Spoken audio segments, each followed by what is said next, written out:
বাঁকুড়ায় খুলতে চলেছে একটি সিনেমা হল। দেখতে অনেকটা প্ল্যানেটোরিয়ামের মতো। ছোটখাটো বেশ কিউট। তৈরি হচ্ছে রাস্তার পাশেই, তৈরি হচ্ছে বাঁকুড়া শহরের খুবই কাছে। এতদিন বাঁকুড়া শহরে পাঁচটি সিনেমা হল থাকা সত্ত্বেও সেগুলি পরিত্যক্ত হয়ে পড়েছিল। বাঁকুড়া যুব সমাজকে যেতে হতো দুর্গাপুরের সিনেমা দেখতে।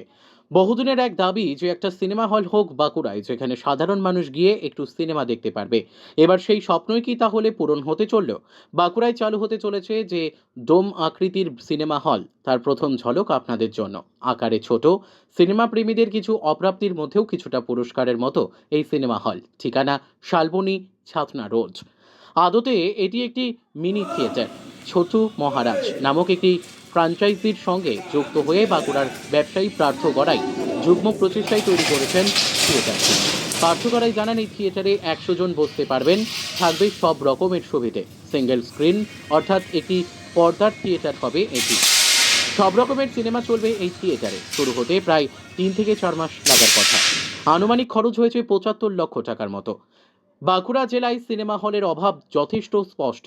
গোটা শহর জুড়ে ছিল তিনটি এবং শহর সংলগ্ন গন্ধেশ্বরী নদীর ওপারে ছিল 2টি সিনেমা হল বা প্রেক্ষাগৃহ: কুসুম, বিশ্বকর্মা, বীণাপানি, চণ্ডীদাস এবং শিবানী।